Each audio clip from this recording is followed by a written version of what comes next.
देखो पहले एक बार रिवाइज करते हैं। हमने सेक्शन 7 पढ़ा था, क्या था सर? सप्लाई। 5 पैरामीटर्स थे, क्या क्या थे? गुड्स एंड सर्विस होना चाहिए, कंसिडरेशन होना चाहिए, टैक्सेबल सप्लाई। हमने बोला सर कंसिडरेशन का एक्सेप्शन बोल सकते हैं एक हिसाब से शेड्यूल 1 है सर, जिसमें सर बोला गया कि अगर कंसिडरेशन ना भी हो तो भी इनको सप्लाई माना जाएगा सर। इसके अंदर 4 ट्रांजेक्शन थे। सबसे पहला था परमानेंट ट्रांसफर और डिस्पोजल ऑफ बिजनेस एसेट, जिसमें आपने आईटीसी क्लेम किया है। दूसरा ये था sir transaction between related person और डिस्टिंक्ट पर्सन। तीसरा था सर प्रिंसिपल और एजेंट, ठीक। चौथा था सर इंपोर्ट ऑफ सर्विस, ठीक है, इंपोर्ट ऑफ सर्विस वाला पढ़े थे। इसके बाद शेड्यूल 2 था सर, और शेड्यूल 2 सिंपल ये बताता था सर कि हम बता रहे हैं किन चीजों को सप्लाई ऑफ गुड्स मानेंगे और किन चीजों को सप्लाई ऑफ सर्विस मानेंगे, ठीक। उसके बाद कहानी आगे हमें अब पढ़ना है, वो है शेड्यूल 3। मजा आएगा। शेड्यूल 3 को प्यार से नेगेटिव लिस्ट बोला जाता है सर। इनमें जीएसटी की बातें नहीं होती सर। इन्हें सप्लाई कंसिडर नहीं किया जाता सर, ठीक है। इन्हें सप्लाई कंसिडर नहीं किया जाता। शेड्यूल 3 के ट्रांजेक्शन को सप्लाई नहीं माना जाता, इनमें जीएसटी की बातें नहीं है सर, ठीक है।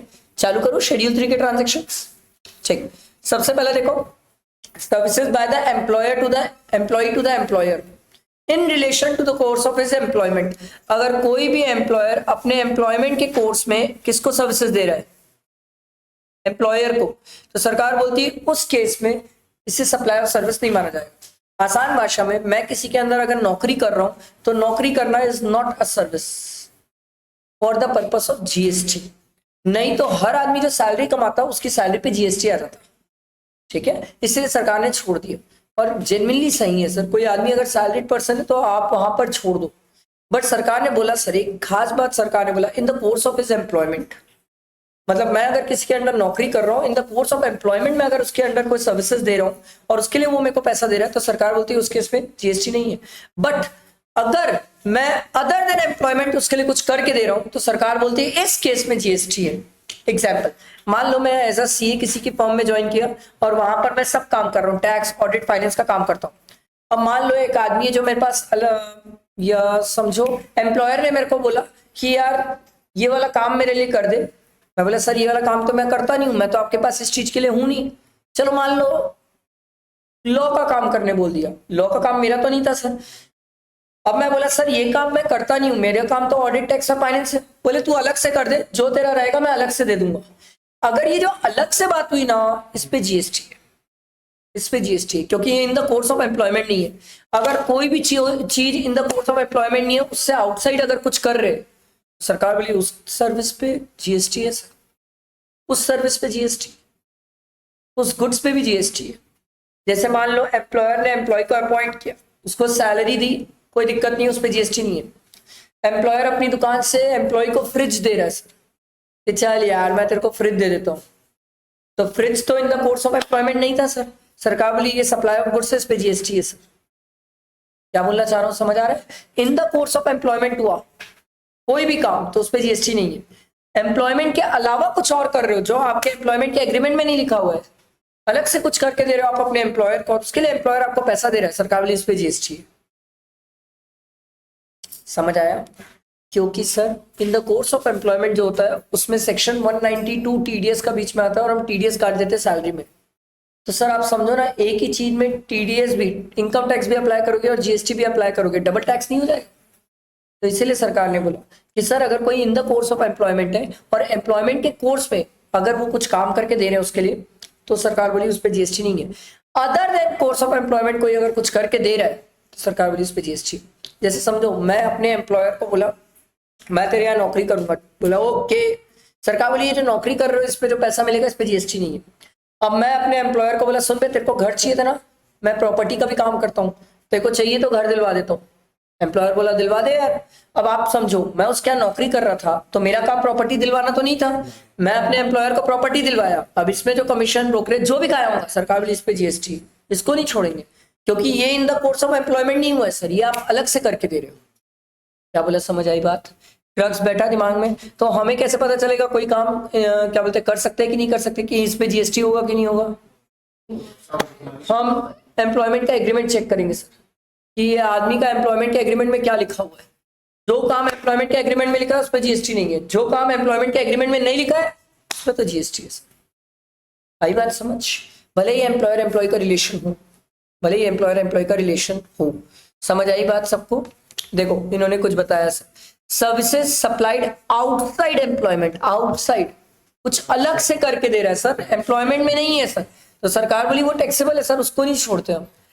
Services supplied on contract basis, contract समझते हो, ठेकेदारी, याद है ना, कॉन्ट्रैक्ट बेसिस। एक बात बताओ, कोई किसके अंडर कॉन्ट्रैक्ट कर रहा है तो वो उसका नौकर होता है? आप समझो मेरे को एक बिल्डिंग बनवाना है और मैंने किसी को ठेकेदारी दी, तो वो मेरा नौकर है? नहीं, वो कैसे मेरा नौकर हो सकता है? सरकार बोली ये एम्प्लॉयमेंट के कोर्स में होता ही नहीं है, तो इसमें टैक्सेबल है। समझ आया? बैठा दिमाग में? अगला, amount receive by the employee from an employer on premature termination of the contract of employment. मतलब ये नहीं समझा। सरकार बोली याद है तू सैलरी पढ़ा था? बोला हाँ। उसमें याद है वॉलेंट्री रिटायरमेंट पढ़ा था, रिट्रेंचमेंट पढ़ा था? मैं बोला हाँ हाँ, वो एम्प्लॉयर वॉलेंट्री का ऑप्शन देता था कि तेरे को रिटायर होना है क्या, रिट्रेंचमेंट मतलब निकालना होता था, तो तेरे को वो पैसा देता था? मैं बोला हाँ पैसा देता था। सरकार बोली उस पर जीएसटी नहीं है। मैं बोला क्यों? सरकार बोली गधे, वो सैलरी का पार्ट होता है, तू तो पूरा क्या बोलते इनकम टैक्स पढ़ा ना, तो इनकम टैक्स में अपन वॉलेंट्री रिटायरमेंट रिट्रेंचमेंट सैलरी के तो पार्ट मानते थे ना। सरकार बोली उसको फिर क्यों टैक्स लगाएंगे, उस पर जीएसटी नहीं है सर। समझ आई बात? अगला, नॉन कंपीटिंग फीस, ये तो बहुत इजी है सर। नॉन कंपीटिंग फीस याद है सर? बाजू हाँ, अपन क्या करते हैं अपना कॉम्पिटिशन कम करने के लिए, सामने भाई तू ये काम मत कर, नहीं करेगा तो पैसा दूंगा तेरे को मैं। सरकार बोली भैया इस पे जीएसटी है, इस पे जीएसटी है, इसको नहीं छोड़ेंगे हम। अगला, director of the company. Sir sir sir, कोई भी अगर डायरेक्टर है कंपनी का, तो क्या डायरेक्टर कंपनी का एम्प्लॉय होता है? यस, कंपनी का एम्प्लॉय, चाहे कोई भी डायरेक्टर, डायरेक्टर तो एम्प्लॉय ही है कंपनी का। बट सरकार ने बोला डायरेक्टर की वेराइटीज होती है, डायरेक्टर की वेराइटीज होती है। बोला कौन कौन से डायरेक्टर? सरकार बोली देख, इंडिपेंडेंट डायरेक्टर, नॉमिनी डायरेक्टर और नॉन एग्जीक्यूटिव डायरेक्टर, ये कंपनी के एम्प्लॉय नहीं होते। बोला एम्प्लॉय कौन है? बोले executive director, managing director, whole time director, ये सब कंपनी के एम्प्लॉयज होते हैं। बोला बोलना क्या चाह रहे हो? बोले अगर कोई इंडिपेंडेंट डायरेक्टर है और अगर वो कंपनी को कोई सर्विस दे रहा है तो उस पर जीएसटी है। क्या बोला, समझ आया?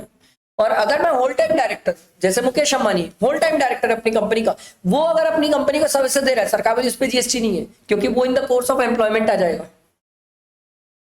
समझ आया? समझ आया सबको? बैठा दिमाग में? आगे देखो, status of services supplied by casual worker और कॉन्ट्रैक्ट लेबर। कैजुअल वर्कर समझते हो, जो रोजी में काम करते हैं। सरकार बोली अगर कोई लेबर है जो रोजी में काम कर रहा है, डेली बेसिस में काम कर रहा है आपके पास, और इन द कोर्स ऑफ एम्प्लॉयमेंट है, ठेकेदार ने उसको अपॉइंट ही कर लिया कि तू रोज आके यहाँ पर काम करेगा, तू रोज काम कर, मैंने भर कर तेरे को इतना दे दूंगा। सरकार बोली उस पर जीएसटी नहीं है, उस पर जीएसटी नहीं है, उस पर जीएसटी नहीं है।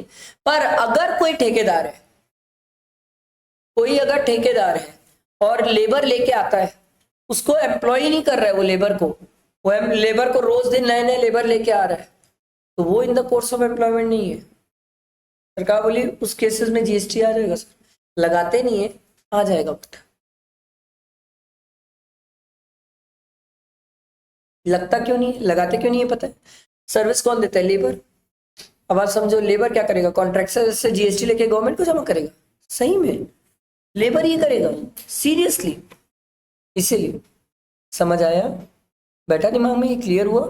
तो कॉन्ट्रैक्ट, जो कोई कॉन्ट्रैक्टर रहेगा ना, तो कभी भी कॉन्ट्रैक्टर से पूछना, क्योंकि आप लोग भी कल के दिन फ्यूचर में काम करोगे तो पाला पड़ सकता है ठेकेदारी से, तो कॉन्ट्रैक्टर से पूछना ये जो तेरे लेबर है, ये तेरे पास ही महीने भर काम करते हैं या तू रोज ढूंढ के लाता है? वो बोलेगा नहीं नहीं ये मैंने महीने भर के, मैंने का इनको 25,000 रुपये देता हूँ। बोलना ये तो एम्प्लॉयमेंट हुआ, इस पे तो शेड्यूल 3 आ जाता है, जीएसटी की बात भी नहीं है। ठीक। और अगर क्या बोलते हैं ये, वो बोल दिया कि नहीं नहीं मैं तो रोज लेके आता हूँ वर्कर को और रोज लाता हूँ, रोज काम देता हूँ, रोज काम करवाता हूँ, तो बोलना इस पे जीएसटी है। पर लगता इसलिए नहीं है क्योंकि 20 लाख से ऊपर जाता नहीं है। अबे पागल हो क्या, 20 लाख कितना होता है? एक लेबर को 20 लाख, एक लेबर को 20 लाख। अबे 500 रुपए रोज का दोगे तो भी 20 लाख रुपए नहीं पहुंचेगा सालो। आप 365 दिन का दे दो, एक साल का 500 मल्टीप्लाई कर लो, तो भी 20 लाख नहीं जाएगा सर। 300 इंटू 500 करके देख लो, 400 इंटू 500 करके देख लो। अरे बात समझ, 2 लाख रुपए जाएगा, 20 नहीं जाएगा। 20 बहुत होता है, फिर बहुत होता है 20 लाख, इसीलिए अभी तक जीएसटी नहीं है। होना चाहिए बट होता नहीं है सर। समझ आया? समझ आया? क्लियर हुआ? बैठा है दिमाग में? ये पहला हमने समझा, ये पहला पॉइंट था। और दूसरा पॉइंट, यहां पर सिर्फ पॉइंट दिया है, नीचे उसके डिटेल एक्सप्लेनेशन है। दूसरा देखो, सर्विसेज बाय एनी कोर्ट और tribunal establish under any law. Sir अगर कोर्ट और ट्रिब्यूनल कोई सर्विसेज दे रहे हैं तो सरकार बोलती है उस पर जीएसटी नहीं है। होना भी नहीं चाहिए यार, होना भी नहीं चाहिए। कोर्ट और ट्रिब्यूनल अगर कोई सर्विसेज दे रहे हैं तो सरकार ने बाहर किया, होना भी नहीं चाहिए। एक बात बताओ, हम कोर्ट की सर्विसेज जब लेने जाते हैं तो क्या मजे मजे में लेने जाते हैं कि मजबूरी में जाते हैं? मजबूरी है भाई, ऐसा थोड़ी कि आज खाली बैठा आज तो सुप्रीम कोर्ट के जज को देख के आऊंगा, बैठ साले। कौन ऐसा करता है भाई? कोर्ट कोई भी आदमी मजबूरी में जाता है, जब उसका कोई इंपॉर्टेंट मैटर हो या कोर्ट में हियरिंग वगैरह हो तो जाता है कोर्ट। कोर्ट कोई टाइम पास के लिए नहीं जा रहा है, और कोर्ट लोगों के हेल्प करने के लिए, पैसा कमाने के लिए नहीं बैठी है कोर्ट। कितना अजीब साउंड करेगा जी। देखो जज बैठा है, जज बोलेगा सुन बे तेरा केस सुना जीएसटी। बोला ओ भैया पागल हो क्या, मेरा घर वाला आदमी जेल में है। बोले वो सब छोड़ पहले जीएसटी। आज बैठा था ना जीएसटी दे, कुछ अजीब साउंड नहीं करेगा सर। तो इसीलिए सरकार ने बोला कोर्ट और ट्रिब्यूनल्स बाहर है सर, इनको बाहर रखा है सर। ऑब्वियसली बाहर होना चाहिए सर। समझ आया सबको? कोर्ट और ट्रिब्यूनल बाहर, इसी से रिलेटेड नीचे दिया हुआ है वो देखो, फी टेकन इन एनी कोर्ट। आपको क्या लगता है कोर्ट में कोई भी केस हियरिंग वगैरह के लिए फीस वगैरह लगती है कि नहीं? लगती है। अबे क्या लगता है फ्री में जज हियर करता है क्या आपके केस को? ना ना ना, पैसे लगते हैं सर, पैसे लगते हैं। वो डिपेंड करता है कौन से कोर्ट कहां पर हियरिंग हो रही है, उसके ऊपर डिपेंड करता है कितने का केस है और उस पर पैसे लगते हैं सर। तो ये जो पैसे लगते हैं ना सर, फी लगते हैं, उस पर जीएसटी नहीं है। समझ आया?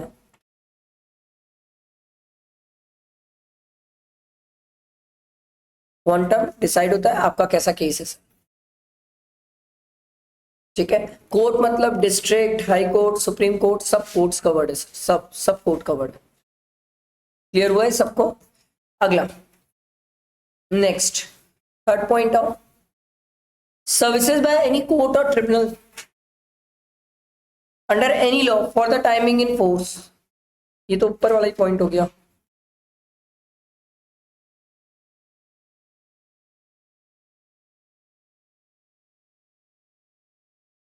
ये ऊपर वाला ही पॉइंट हो गया, ये वाला पॉइंट है सर, ये वाला पॉइंट है, इसमें करेक्शन रहेगा।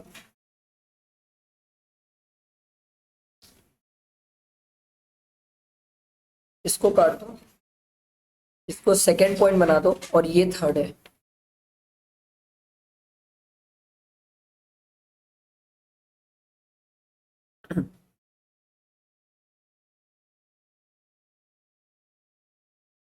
ठीक है, function perform by MPs, MLA, member of panchayat, parliament, ये सब लोगों को गवर्नमेंट ने बाहर किया सर।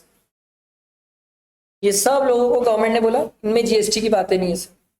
कोई भी एमपीज हो, एमएलए हो, ये सब सर्विसेज प्रोवाइड करते हैं, इन लोगों को गवर्नमेंट ने बाहर रखा सर। ठीक है, देखो member of parliament, member of state legislative, member of panchayat, member of municipality, local authorities, ये सब लोग, chairman, member of the director, कोई सेंट्रल गवर्नमेंट की बॉडी है उसके, ये सब लोगों को सरकार ने बाहर रखा सर। ये सब लोगों को बाहर रखा, मतलब ये लोग जो सर्विसेज दे रहे हैं इनमें जीएसटी नहीं है, शेड्यूल 3 में रखे। आपको क्या लगता है आप एमपी एमएलए से वैसे भी, एक तो पहली बात ये लोग काम नहीं करते, बेचारे कुछ काम कर रहे हैं और उसमें उन्हें पैसा मिल रहा है, तो आप उस पर भी जीएसटी लगाओ और काम नहीं करेंगे, सरकार छोड़ दी इन्हें। अरे बात समझ बैठा दिमाग में? इसी से रिलेटेड नीचे पॉइंट दिया हुआ है देखो, function perform by MPs, MLAs, constitutional authorities, functionaries, ठीक है, chairman, member of government bodies, इनको बाहर रखा, ये बाहर है। अगला ऊपर office, services of funeral, burial, crematorium, mortuary services. क्या ये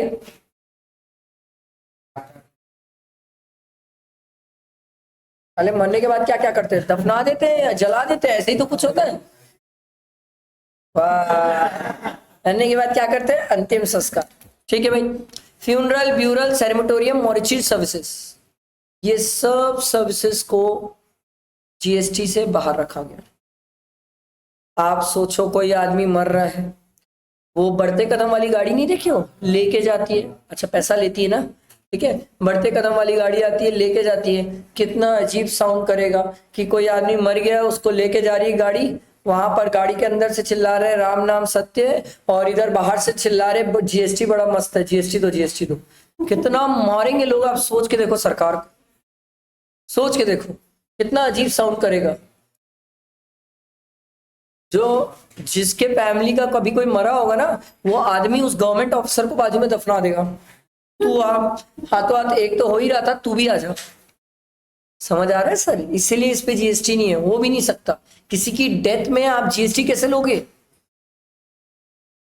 सोच के देखो, किसी की डेथ पे जीएसटी, ट्राई मार के देखो।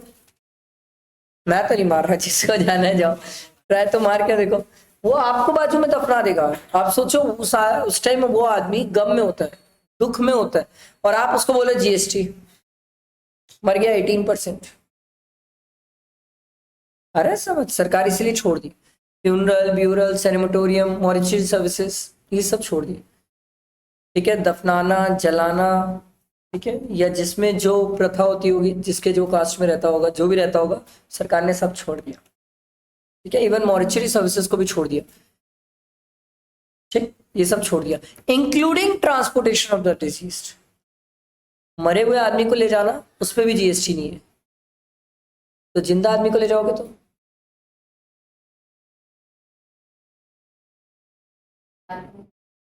क्यों, एम्बुलेंस तो जिंदे को ही लेके जाती है, मरे को लेके जाएगी बे।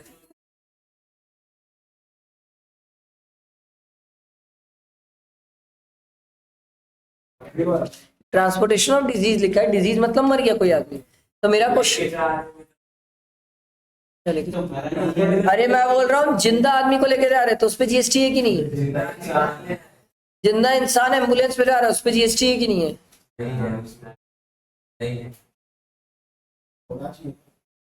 कौन बोला नहीं, कहाँ लिखा है, कहाँ लिखा है, नहीं है बताओ, है जिंदा आदमी को लेके जाएंगे जीएसटी है, ये बात अलग है, सरकार एग्जेम्प्ट कर दी है, बट जीएसटी है। जिंदा आदमी को लेके जाते तो जीएसटी है, सरकार एग्जेम्प्ट कर दी, वो अलग मैटर है। मरे हुए आदमी को ले जाओगे तो जीएसटी है ही नहीं, इसको हम सप्लाई नहीं मानते। पर अगर जिंदा आदमी को लेके जा रहे हो तो उसको सप्लाई मानते, उस पर जीएसटी है, बट सरकार एग्जेम्प्ट कर दी कि नहीं लेंगे हम। समझ आया, बैठा दिमाग में। अब ये मत खेलना मेरे साथ कि आधे रास्ते में मर गया, सालो आधे रास्ते में जिंदा था और आधे रास्ते में मर भी गया, तो दोनों केस में ही जीएसटी नहीं है, आपसे कौन सा वो जीएसटी ले रही है गवर्नमेंट। अरे बात समझ, बैठा दिमाग में, क्लियर हुआ, अरे क्लियर हुआ ना, ठीक है। तो इसके लिए रिलेटेड नीचे भी दिया हुआ है, और नीचे से भी पढ़ना चाहो तो ये देखो, ये रहा, इनमें जीएसटी की बात नहीं करते। अगला देखो, transaction of sale of land और बिल्डिंग, सर ये कभी जीएसटी में आ भी नहीं सकता, मैं तो आपको पहले ही बताया था, गुड्स इमोबल प्रॉपर्टी को कवर ही नहीं करता, तो इमोबल प्रॉपर्टी तो वैसे ही बाहर है, तो यहाँ क्यों लिखे बेवकूफ, बोलो यहाँ क्यों लिखे,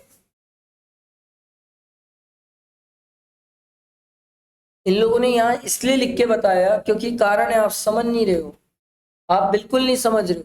कारण इसलिए, कल मैं आपको समझाया था शेड्यूल 2 जब पढ़ा रहा था, सर बिल्डिंग बना के बेच देना अलग मैटर है, अधूरी बिल्डिंग बेच देना बहुत अलग मैटर है। अधूरी बिल्डिंग बेचोगे तो हमने बोला था वो सप्लाई ऑफ सर्विस है सर, उस पर जीएसटी की बात है, और अगर बन गई है, बना के बेच रहे हो, सरकार बोलती जीएसटी नहीं है। इसीलिए आजकल जितने भी बिल्डर्स है सब बिल्डिंग बना के बेचते सर, क्योंकि बना के बेचोगे तो शेड्यूल 3 में आते हो, जीएसटी नहीं है, अधूरी है, बनी नहीं है, कंप्लीशन सर्टिफिकेट नहीं मिला है, सरकार बोली बैठो सर जीएसटी है अभी इसमें, शेड्यूल 2 के कारण जीएसटी। समझ आया, बैठा दिमाग में, क्लियर हुआ, आगे बढ़ते। अगला है एक्शनेबल क्लेम, ठीक है, अच्छा, गुड्स की डेफिनेशन याद है? क्या थी गुड्स की definition? Money security including actionable claim. तो सर एक्शनेबल क्लेम तो गुड्स में है, एक्शनेबल क्लेम तो गुड्स में है, जीएसटी होना चाहिए था, क्योंकि गुड्स है तो सप्लाई है तो जीएसटी है। बट सरकार देखो एक्शनेबल क्लेम को शेड्यूल 3 में डालती है, मतलब एक्शनेबल क्लेम गुड्स तो है बट जीएसटी नहीं है, गुड्स तो है बट जीएसटी नहीं है। बट सरकार ने बोला actionable claim means other than specified actionable claim. ये जो स्पेसिफाइड एक्शनेबल क्लेम है इनमें जीएसटी है sir. Casino, betting, gambling, horse race, lottery, online money gamings, इन सब में जीएसटी है सर, इन सब में जीएसटी। आप ड्रीम 11 खेल के देख लो, आपको दिख जाएगा जीएसटी, आराम से दिख जाएगा। क्या बोला, समझ आया? देखो ऐसे याद रखते हैं सर, एक्शनेबल क्लेम गुड्स तो है, ध्यान रखना एक्शनेबल क्लेम गुड्स तो है बट जीएसटी नहीं है sir. Other than specified actionable claim, specified actionable claim sir goods भी है और जीएसटी भी है। स्पेसिफाइड एक्शनेबल क्लेम गुड्स भी है, जीएसटी भी है। आ रहा है समझ? अपन ना ऐसे देखो, एक्शनेबल क्लेम को दो कैटेगरी में रखेंगे, एक है स्पेसिफाइड एक्शनेबल क्लेम और एक है अदर। सर ये गुड्स तो है, मैंने नहीं बोला ये गुड्स नहीं है, ये गुड्स है पर जीएसटी नहीं है। Sir specified actionable claim goods है और इस पे जीएसटी भी है सर। क्या बोला, समझ आया? बैठे है सबके दिमाग में? क्लियर हुआ सबको? याद रखना पड़ेगा sir, betting, gambling, casino, horse race, lottery और ऑनलाइन मनी गेमिंग।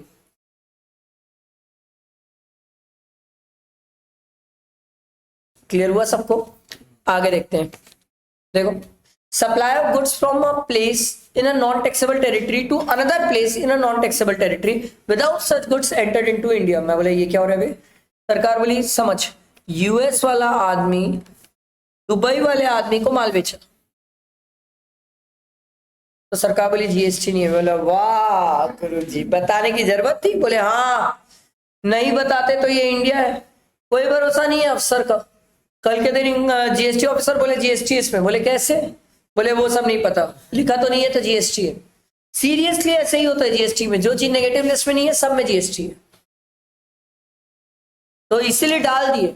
पर याद रखना वो गुड्स कहाँ एंटर नहीं होना चाहिए, क्योंकि अगर इंडिया में एंटर हो गया तब तो बैठो, फिर तो ये तो इंपोर्ट एंट्री पोर्ट वाली बातें हो जाएगी। सरकार वाली बैठो, फिर तो जीएसटी भी है।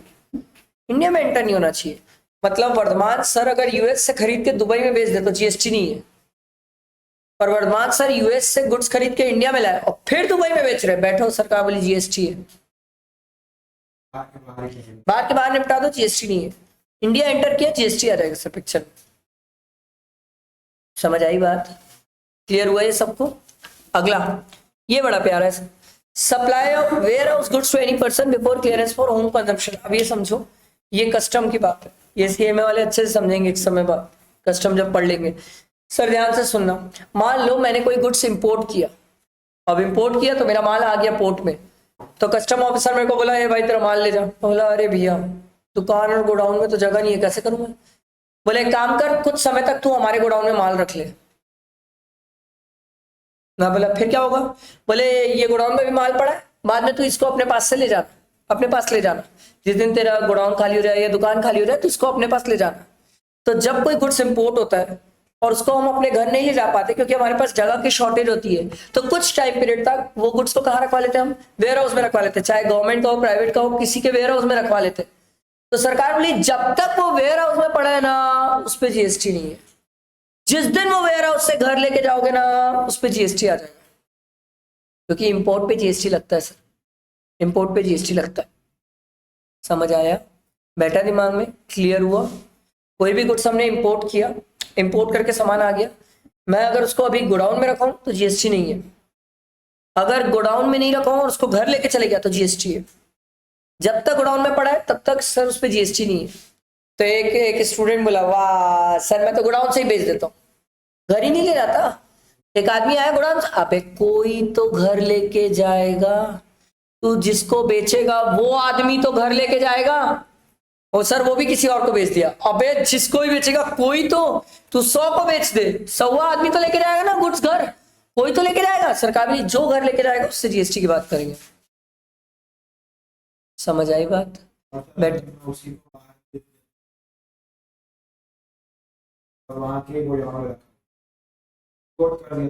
है जीएसटी, निकल गया माल।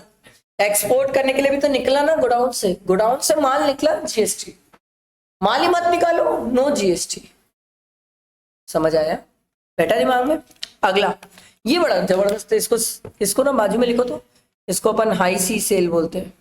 हाई सी सेल लिखो इसको, हाई सी सेल। हाई सी सेल, सी समुद्र,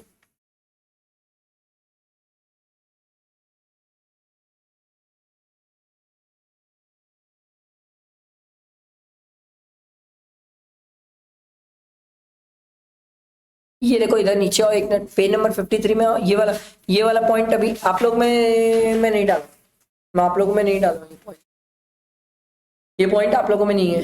ये पॉइंट ना फाइनेंस 25 के लिए, मतलब May 26 वाले जो स्टूडेंट है ना उनके लिए ये पॉइंट है। अभी आप लोगों के लिए एप्लीकेबल नहीं है, आप लोगों को बुक में मैंने दिया भी नहीं है, तो आप लोगों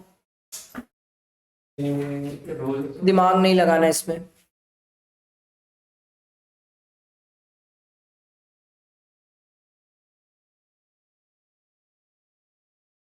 लाइट गोल जो करता है ना वो मरता क्यों नहीं है? चलो ध्यान दो, मैंने अभी आपको एक चीज समझाई कि सर वेयर हाउस में जब तक गुड्स पड़ा हुआ है, कोई हमने गुड्स इंपोर्ट किया है, उस पर जीएसटी नहीं है, शेड्यूल 3 में नेगेटिव लिस्ट में। अब ध्यान से सुनना, सर मान लो मैं यूएस से आईफोन मंगा रहा हूँ, ठीक है, आईफोन 17 लॉन्च हुआ, आईफोन 17 में मंगा रहा हूँ। अब आईफोन 17 आ रहा है रास्ते में, और उतने में क्या हुआ, यश मेरे पास आया। यश बोला सर मैं सुना कि आप आईफोन का ऑर्डर किया। मैं बोला हाँ यार ऑर्डर किया। बोले सर मैं आपसे आईफोन खरीदना चाहता हूँ। मैं बोला भाई पहले इंडिया तो आने दे। बोले अरे सर वो सब छोड़ो ना, मैं रास्ते में ही खरीद लेता हूँ आपसे, आपको क्या दिक्कत है मेरे को बेचने में? बोला भाई पहले आने तो दे, आएगा फिर तू ले लेना मेरे से, मैं मना कहाँ कर रहा हूँ। बोला नहीं नहीं मैं रास्ते में, मैं अभी खरीद लूंगा, मेरे को कोई दिक्कत नहीं है। ठीक है यार अब खरीद ले, मैं अपना मार्जिन जोड़ूंगा, मार्जिन जोड़ के यश को बता दूंगा। इसको बोलते हैं हाई सी सेल। रास्ते में, समुद्र में रास्ते में गुड्स था और रास्ते में ही मैंने किसी को बेच दिया। सारी बात समझ? बेटर दिमाग में क्या हुआ, सर रास्ते में गुड्स था, रास्ते में ही मैंने किसी को बेच दिया। सरकार बोलती है अगर आप किसी को रास्ते में ही बेच देते हो तो इस पे जीएसटी की बात नहीं हो सकती। मैं बोला क्यों? सरकार बोली अभी पहले इंडिया तो पहुंचने दे, माल पहुंचा कहाँ है इंडिया, इंडिया पहुंचने दे, उस आदमी को घर लेके जान दे, तब जीएसटी की बात करेंगे। अभी तो पहुंचा भी नहीं है तो जीएसटी की बात कैसे करोगे आप उससे? समझ आया? हाई सी सेल समझ आया सबको? हाई सी सेल ट्रांजेक्शन से, ठीक है सर, समझ आया? रास्ते में कुछ समुद्र में तभी बेच दिए। अब इसको समझो, इसको मैं आपको समझाता हूँ, ठीक है, ध्यान से सुनना और समझना। इसलिए मैं आपको पेज ऐड करके समझाता हूँ, ठीक है। देखो ध्यान से सुनना, वर्धमान सर एलआईसी वाले के पास गए और एलआईसी वाले के पास जाके बोले भैया मेरी 100 करोड़ की बिल्डिंग है, इसका आप इंश्योरेंस कर दो। एलआईसी बोला यार 100 करोड़ की बिल्डिंग का इंश्योरेंस मैं अकेले नहीं कर पाऊंगा। मैं बोला मतलब? बोले क्या मैं दूसरे के साथ मिलके कर लूं? मैं बोला वो आप जैसे भी करो, मेरे को क्या करना है, मेरा तो सिंपल मतलब ये है कि मेरे को इंश्योरेंस कराना है। तो एलआईसी बोला ठीक है मैं कर दूंगा, हो जाएगा आप टेंशन ना लो। मैं बोला ओके। एलआईसी वाला क्या किया, ध्यान से सुनना, एक्सिस बैंक वाले के पास गया, ठीक है, एक्सिस बैंक वाले को बोला यार चल दोनों मिलके ना, एक क्लाइंट आया है, दोनों मिलके इंश्योरेंस करते हैं उस प्रॉपर्टी का, दोनों मिलके उस प्रॉपर्टी का क्या करते हैं, इंश्योरेंस करते हैं। समझ आया? तो एलआईसी बोला 50 करोड़ का मैं कर लेता हूं, 50 करोड़ का तू कर ले। क्लियर हुआ यहां पर? क्रिस्टल क्लियर है? अब वर्धमान सर क्या करेंगे, अपना प्रीमियम देंगे एलआईसी को, और एलआईसी और एक्सिस बैंक अपना आपस में बांटेंगे, मेरे को उससे कोई मतलब नहीं। मेरे लिए एलआईसी सबसे मेन है, इसको बोलते हैं लीड इंश्योरर। क्योंकि मैं तो मेन LIC के पास गया था, मेरे को एक्सिस बैंक से थोड़ी मतलब था, मैं तो गया ही नहीं एक्सिस बैंक के पास, LIC वाला एक्सिस के पास गया था, क्योंकि वो अकेले नहीं कर पा रहा था। समझ आया? इसको बोलते को इंश्योरेंस, को इंश्योरर, आपके साथ साथ सपोर्ट में इंश्योरर है सर, को इंश्योरर। तो सरकार बोलती है कि इंश्योरेंस के काम में GST है। मैं बोला वाह, थैंक यू बताने के लिए। मैं बोला पहले से पता था। सरकार बोली ना ना, हम तुझे कुछ और सिखाना चाहते हैं, ध्यान देना ध्यान देना। वर्धमान सर LIC के पास गए इंश्योरेंस कराने अपनी बिल्डिंग का, 100 करोड़ का इंश्योरेंस कराए सर। अब मान लो इसमें 18% GST, मतलब 18 करोड़ का GST है। एक एग्जाम्पल दे रहा हूं मैं, ठीक है, फिगर्स मत पकड़ लेना। 18 करोड़ का GST है, क्लियर है ये सबको? तो वर्धमान सर ने LIC वाले को GST पे किया और 100 करोड़ के बदले जो भी प्रीमियम वगैरह सब पे कर दिया। क्लियर है ये सबको? अब ध्यान से सुनना, कहानी आगे बढ़ती है। अब LIC वाला क्या पूरा पैसा अपने पास रखेगा? नहीं, प्रीमियम का 50% क्या एक्सिस बैंक को देगा? यस। जब तक ये प्रोविजन नहीं आया था तो कहानी ये होती थी, दोनों बात बताता हूं। जब तक ये प्रोविजन नहीं आया था कहानी ये होती थी कि ये माना जाता था कि LIC ने एक्सिस बैंक को इंश्योरेंस की सर्विसेज दी। कितने की? 50 करोड़ की, और इस 50 करोड़ में GST लगना चाहिए। पहले सरकार ये बोलती थी, पहले फिर सरकार ने बोला नहीं नहीं, ये तो गड़बड़ हो रहा है सर, ऐसे में तो काम बढ़ जा रहा है सर। ठीक है, क्रेडिट मिल जाएगी, क्रेडिट मिल जा रही है सामने वाले को, बट आप उसका क्लैरिकल वर्क बढ़ाते जा रहे हो, आप उसका क्लैरिकल वर्क बढ़ाते जा रहे हो। तो सरकार ने बोला ध्यान से सुनो, समझो आराम से, कोई गड़बड़ी नहीं है। सरकार ने बोला अगर वर्धमान सर ने LIC को GST का पैसा दे दिया और LIC ने GST का पैसा गवर्नमेंट को जाके जमा कर दिया, तो उस केस में LIC और एक्सिस बैंक के बीच में जो ट्रांजैक्शन होगा उस पे GST नहीं होगा। कंडीशन ये है कि वर्धमान सर ने जो LIC को GST का पैसा दिया है वो जाके गवर्नमेंट को जमा हो जाना चाहिए। अब ये इसलिए आया, जरूरी था, समझो मेरी बात।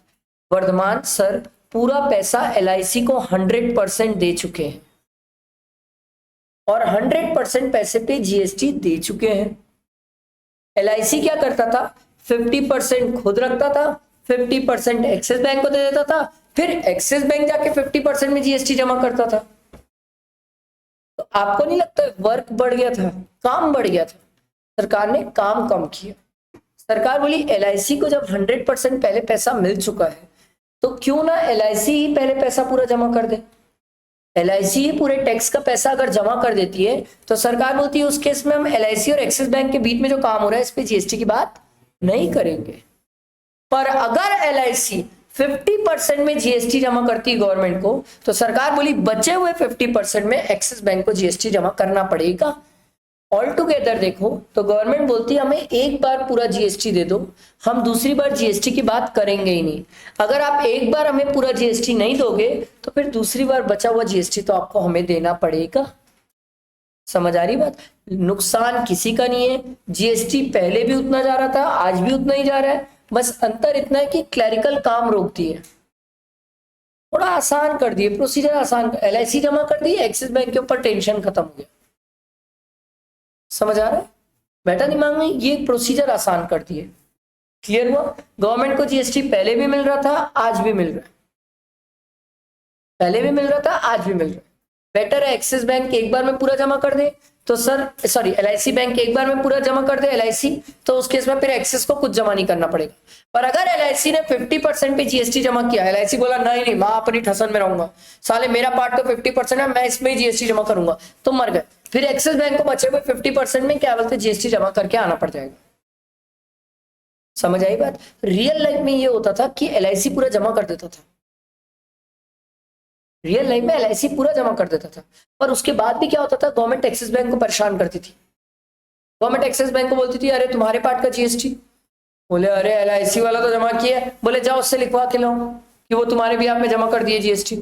ये बहुत कचर कचर होता था, सरकार ने ये कचर कचर खत्म कर दिया।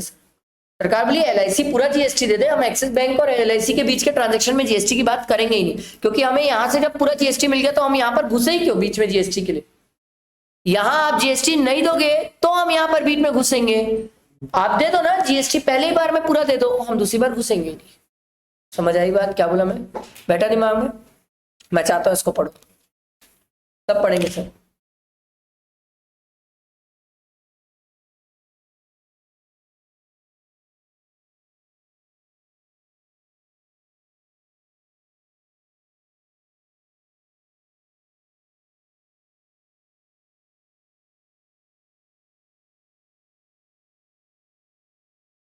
आप लोग में यहां पर है,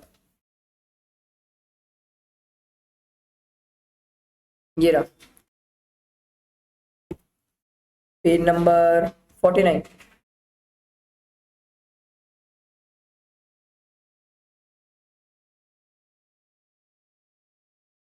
पढ़ो, वही लिखा हुआ है देखना, मिला सबको? पढ़ो पढ़ो पढ़ो, देखना यही लिखा हुआ है। अगर लीड इंश्योरर पूरा पे कर देता है तो हम को इंश्योरर को नहीं छेड़ेंगे, पर लीड इंश्योरर नहीं पे किया तो फिर हम को इंश्योरर को बोलेंगे सर तू बैठ पे।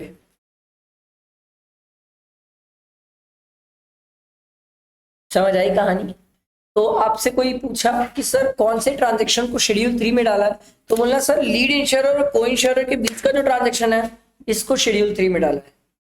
वर्धमान सर और एलआईसी के बीच का ट्रांजेक्शन शेड्यूल 3 में नहीं है, उस पर तो जीएसटी आज भी है, पहले भी था, अभी भी है, उसको नहीं चेंज किया इन्होंने। क्लियर हुआ क्या बोला? सबको क्लियर है ये? अगला पॉइंट, इसको और समझो, थोड़े से ये समझने वाले पॉइंट से समझो, ये नए नए ऐड हुए हैं सर। सितंबर और जनवरी वालों के लिए डेफिनेटली एप्लीकेबल है, मई वालों के लिए एप्लीकेबल नहीं थे, ये बाद में एप्लीकेबल। देखो 1/11 मई वालों के लिए तो 31 अक्टूबर तक जो आता है वो एप्लीकेबल होता है, तो ये 1/11 को आया था, तो सितंबर और जनवरी वालों के लिए एप्लीकेबल है। ठीक है, ध्यान देना सर। अगला वाला मस्त है, और मस्त है, ध्यान से सुनना, आपको इसको भी लिख के समझाता हूं, ध्यान देना। वर्धमान सर एलआईसी वाले के पास गए, ठीक है, मेरी बिल्डिंग थी, उसका पहले से ही इंश्योरेंस चल रहा था, अब मेरे को वो बिल्डिंग का री इंश्योरेंस कराना था, एक्सपायर हो गया था इंश्योरेंस, वापस री इंश्योर कराना था। ठीक है, तो मैं एलआईसी के पास गया, एलआईसी को बोला सर सर सर वही 100 करोड़ की बिल्डिंग है, कर दो ना मेरा री इंश्योरेंस। एलआईसी बोला यार पैसे नहीं है अभी री इंश्योरेंस करने के लिए, अभी नहीं कर पाएंगे हम तेरा री इंश्योरेंस। मैं बोला अरे यार मैं तो बड़ा मुश्किल से आपके पास आया था, मैं और किसी को जानता भी नहीं हूँ, जन्मों से एलआईसी का नाम सुना था, मैं इसलिए आपके पास आया। बोला आप कर दो ना री इंश्योरेंस। बोले अभी नहीं कर पाएंगे यार, कई सारी कंडीशन हो सकती है, पैसे नहीं है या कोई भी रीजन हो सकता है सर। तो बोले हम मैं तो नहीं कर पाऊंगा। बोले आप कैसे करें? बोले एक काम करो ना, आपकी कोई पहचान का तो जुगाड़ दो, वो कर देगा। बोले ठीक है चल एक काम कर, वो हम देख लेंगे। एलआईसी वाले एक्सिस बैंक वाले के पास गए, बोले सुन भाई हमारे क्लाइंट है जो अपनी प्रॉपर्टी लेके आया है री इंश्योरेंस कराने के लिए, हम नहीं कर पा रहे, करेगा हमारे बिहाफ में? एक्सिस बैंक बोला वाह नेकी और पूछ पूछ, कस्टमर लेके आए हो आप, तो धंधा लेके आए हो आप मेरे लिए, कस्टमर ही तो दे रहे हैं ना, धंधा ही तो करवा रहे हैं ना एक्सिस बैंक का। बोले बिल्कुल करेंगे। एलआईसी बोला बात तो पूरी सुन, तेरे को पता है मैं तेरे लिए कस्टमर लेके आया हूं, मैं तेरे लिए धंधा लेके आया हूं, तो फ्री में तो तेरे को नहीं दूंगा अपना धंधा, अपना कस्टमर फ्री में तो नहीं दूंगा, मैं तेरे से कमीशन लूंगा।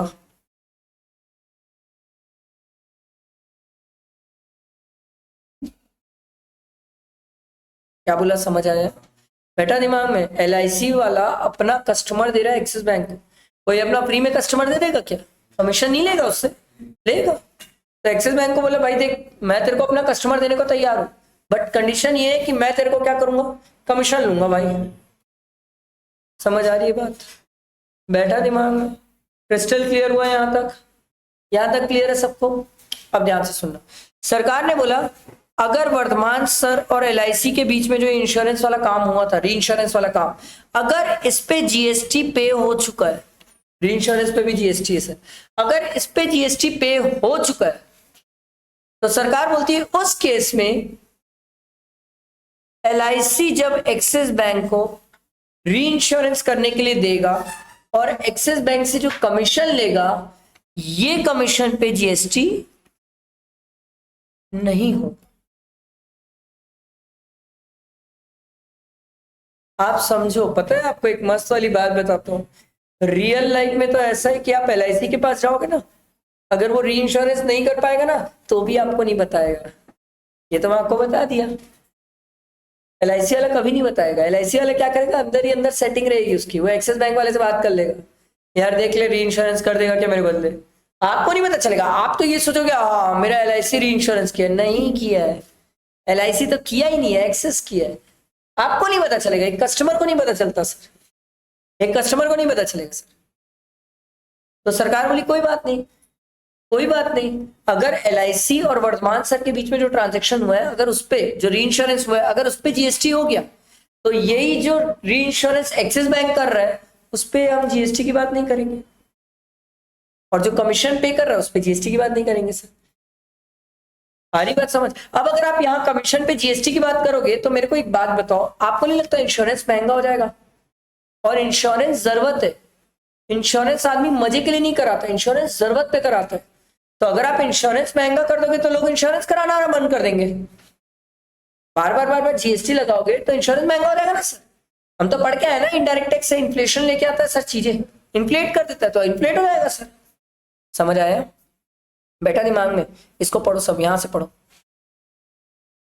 Reinsurance is a risk management practice where an insurance company called the insurer transfer part of their risk to another insurance company called reinsurer, या तो पूरा या तो आधा, in exchange for a proportion of the premium that insurer collect from the policy holder called reinsurance premium।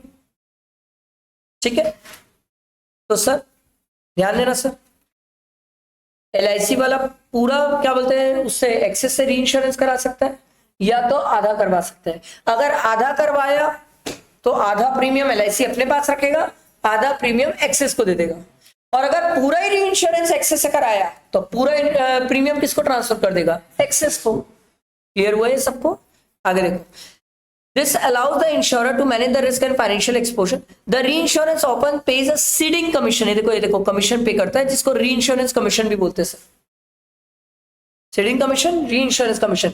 Client लाके दिया ना आपको, धंधा लाके दिया ना एक्सिस बैंक को, एक कस्टमर लाके दिया ना एक्सिस बैंक को, to the insurer to compensate the administrative cost, underwriting, acquisition expense, ये सब खर्चे बचा रहा है आपके, आपके कस्टमर ढूंढने के खर्चे बचाया है।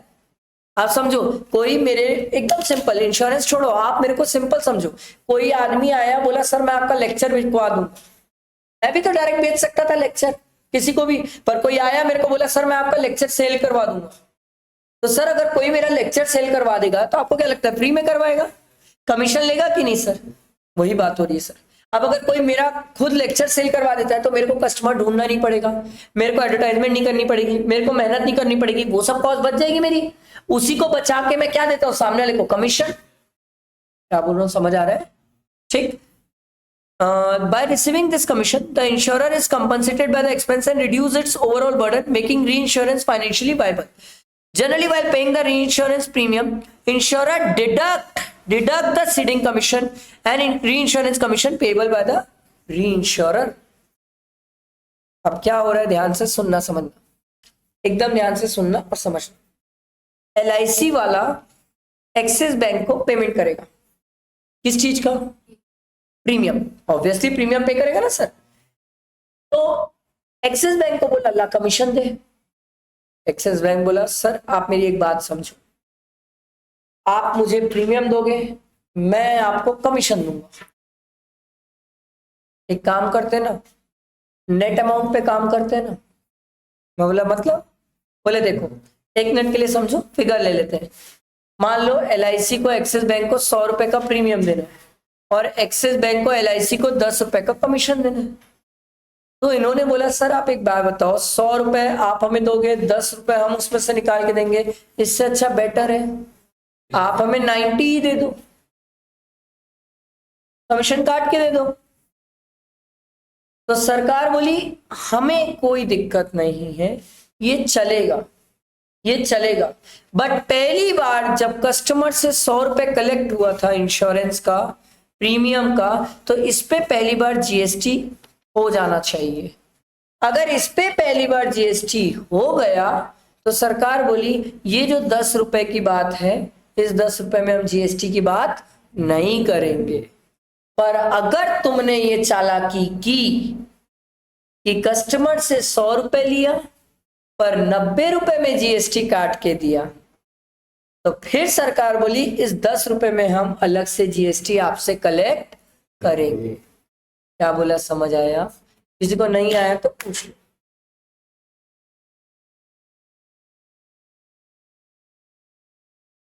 एकदम क्लियर बैठा दिमाग में? आसान भाषा में, एकदम आसान भाषा में बोल रहा हूं। दोनों को समराइजेशन करते हैं। आप दोनों का समराइजेशन इतना समझ लो, चाहे को इंश्योरर हो चाहे री इंश्योरेंस का केस हो, पहले जब आप कस्टमर से टच पे हो ना सर, तो कस्टमर से जो आप प्रीमियम की बातें कर रहे हो उस प्रीमियम पे ही पूरा जीएसटी ले लो और जीएसटी लेके गवर्नमेंट को जमा कर दो। अगर आप आगे वाले ट्रांजेक्शन पे जीएसटी लेके गवर्नमेंट को जमा कर दिए तो गवर्नमेंट बोलती है पीछे वाले से हमें कोई मतलब नहीं है, हम शेड्यूल 3 में डालते हैं, ये वाला ट्रांजेक्शन शेड्यूल 3 में डाल देंगे, ये भी ट्रांजेक्शन शेड्यूल 3 में डाल देंगे, हमें कोई दिक्कत नहीं है। हम ये रिसाइडिंग कमीशन में जीएसटी की बातें नहीं करेंगे अलग से, क्योंकि आपने 100 रुपए पे जीएसटी ऑलरेडी दे दिया है। समझ आई बात? आप ऑल टुगेदर देखो तो गवर्नमेंट का कोई नुकसान नहीं है। गवर्नमेंट ने क्लरिकल काम खत्म कर दिया, गवर्नमेंट ने प्रोसीजर क्लरिकल काम खत्म किया। क्लियर हुआ ये सबको? बैठा दिमाग में? एकदम सिंपल समझ आया? पक्का? कोई डाउट तो नहीं है? तो आपके एग्जाम में आ सकता है कि सर रिसाइडिंग कमीशन पे जीएसटी है क्या? बोलना सर रुक जाओ, हमें पहले चेक करने दो। जब कस्टमर से कलेक्ट किया गया था प्रीमियम, तो उस प्रीमियम पे जितना जीएसटी बना था क्या वो गवर्नमेंट को पूरा जमा हुआ है? अगर वो पूरा जमा हुआ है तो सर रिसाइडिंग कमीशन पे जीएसटी नहीं है सर, शेड्यूल 3 में कवर हो जाएगा। और सर अगर नेट अमाउंट कस्टमर से लेके क्या बोलते जमा हुआ है गवर्नमेंट को, तो सर जो रिसाइडिंग कमीशन है उस पे जीएसटी है, वो शेड्यूल 3 में कवर नहीं होगा। बहुत अच्छे से ध्यान देना पड़ेगा आपको ये एग्जाम में। लैंग्वेज में खेल जाएगा इसमें एग्जाम में अगर आप ध्यान नहीं दिए तो। बहुत बहुत ध्यान देना पड़ेगा, बारीकी से पढ़ना पड़ेगा इसको, नहीं तो आप गलती कर क्या होगा ट्रीटमेंट। पढ़ना अच्छे से कि क्या कस्टमर से जब लिया गया था तो कस्टमर से लेते टाइम पूरा जीएसटी कलेक्ट करके गवर्नमेंट को जमा कर दिया गया।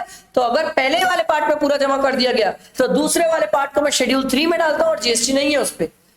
रिसाइडिंग कमीशन हो या कोई इंश्योरेंस प्रीमियम हो, दोनों पे जीएसटी नहीं है। पर अगर पहला पार्ट जो था जिसमें हम कस्टमर से पैसा लिए, उसमें अगर पूरे अमाउंट पे जीएसटी जमा नहीं हुआ है तो सरकार बोली उस केस में ये वाला जो बचा हुआ 50% पार्ट है या फिर रिसाइडिंग कमीशन है, इन दोनों पे जीएसटी आ जाएगा सर। अगर आप कस्टमर से पहली बार में पूरा लेके गवर्नमेंट को जमा नहीं किए, समझो आएगा एग्जाम में, ये आएगा ही एग्जाम में। ये अभी तक ये आरटीपी में तक नहीं डाला था सर, अब उम्मीद है कि आरटीपी में आएगा, तो आरटीपी में आएगा तो आगे एग्जाम में आएगा गारंटीड आएगा सर। बहुत इंपॉर्टेंट है ये, ऐसा नहीं है कि फालतू बकवास चीज है ये। और मैं आपको बता रहा हूँ ये बड़े क्वेश्चन का पार्ट बनेगा सर, क्योंकि छोटा अलग से क्वेश्चन नहीं बनाएंगे, इससे बड़े क्वेश्चन में डाल देंगे एक पॉइंट को कि सर एक कंपनी थी जिसने रिसाइडिंग कमीशन पे किया, ये किया वो किया, आपको ये चेक करना पड़ेगा सर उस पर जीएसटी की बात है कि नहीं। समझ आया सबको? Treatment crystal clear? एकदम आसान भाषा में दिमाग से याद रखना सर। पहले कस्टमर वाला पार्ट, यहां अगर जीएसटी आ गया है तो सर पीछे वाला शेड्यूल 3 में है सर। अगर यहां पर पूरा जीएसटी जमा नहीं हुआ है, यहां जीएसटी पूरा जमा नहीं हुआ है, तो ये पीछे वाले ट्रांजेक्शन को शेड्यूल 3 में नहीं लेंगे, उस पर जीएसटी है फिर। समझ आया? बेटा दिमाग में क्लियर है सबको? आगे बढ़ सकता हूं? कुछ नहीं है तो पूछना। ये बहुत इंपॉर्टेंट था मेरे हिसाब से, तो बहुत ज्यादा ही इंपॉर्टेंट। क्लियर ना?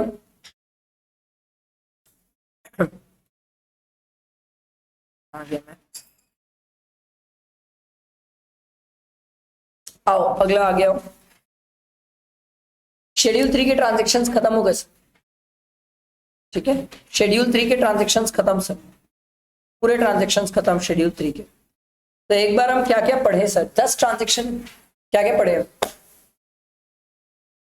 सबसे पहला एम्प्लॉयर एम्प्लॉय, दूसरा कोर्ट ट्रिब्यूनल को बाहर किया, तीसरा एमपीज एमएलए को बाहर किया, चौथा कोई मर गया उसको बाहर किया, और मरे हुए आदमी को लेके जा रहे हैं उसको भी बाहर किया, फिर लैंड और बिल्डिंग बेचा उसको भी बाहर कर दिया सर।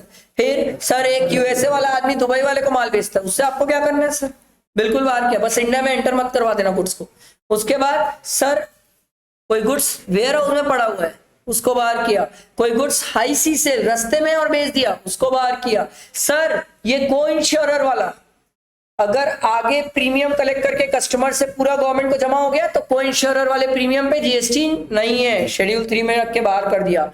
सर अगला री insurance commission, siding commission, sir अगर आपने कस्टमर से कलेक्ट करके पूरा जीएसटी पे कर दिया है तो ये जो रीसाइडिंग कमीशन है या री इंश्योरेंस कमीशन है इस पे जीएसटी नहीं है, शेड्यूल 3 से बाहर किया। याद होना चाहिए, याद होना चाहिए, ऑप्शन नहीं दे रहा हूं सर, याद ही होना चाहिए सर, ठीक है। Services by the insurer to the reinsurance for with the ceding commission और the reinsurance commission is deducted from the reinsurance premium paid by the insurer to the reinsurance subject to the condition that CGST SGST has been paid by the reinsurance on the gross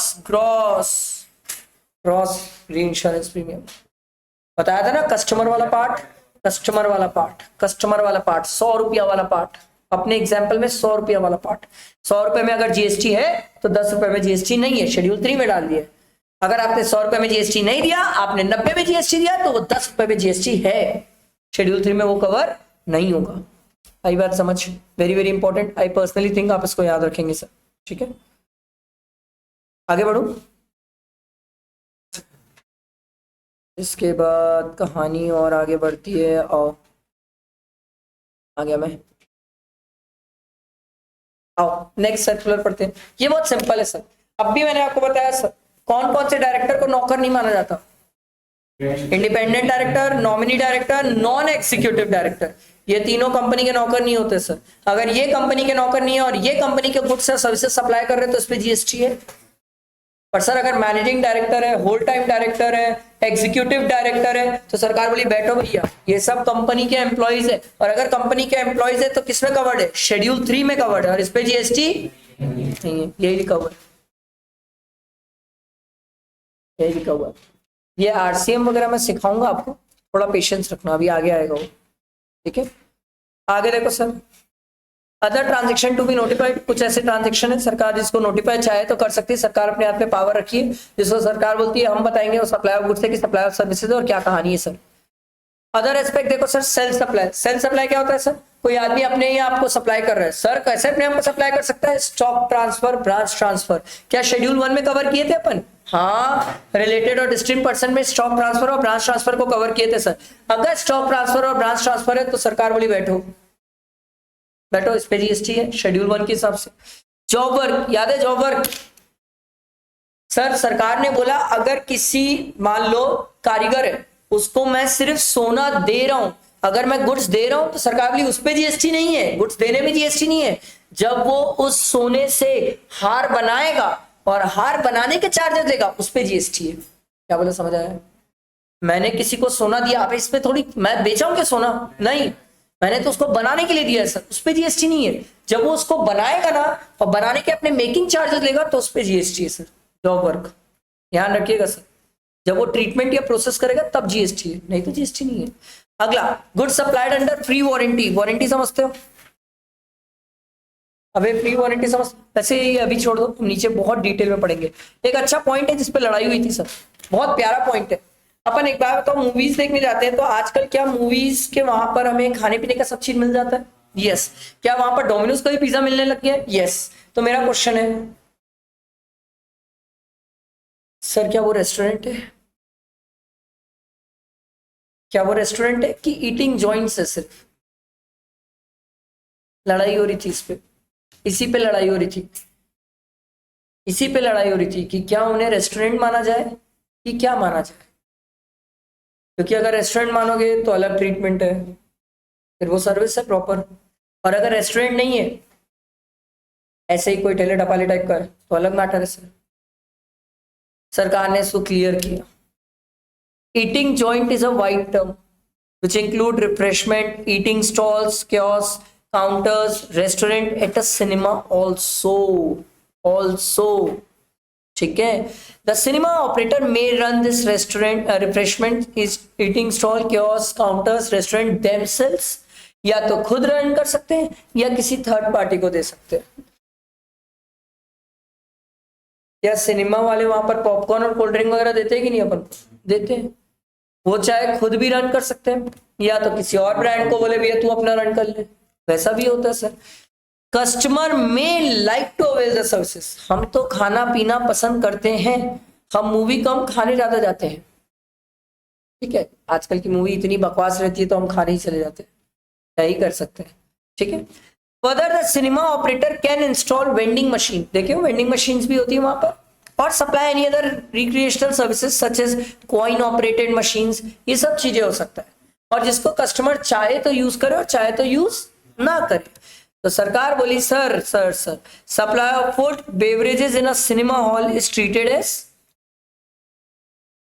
restaurant services माना गया।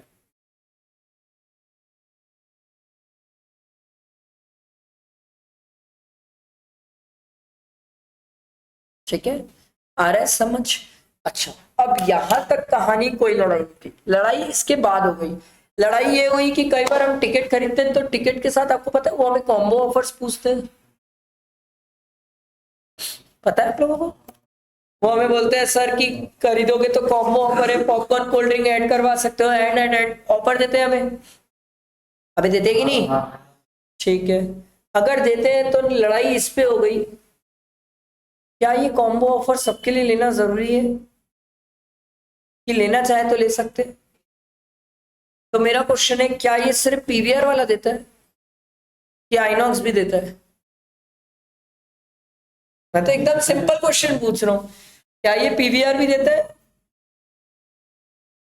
क्या ये आइनॉक्स वाला भी देता है कि सिर्फ पीवीआर दे रहा है?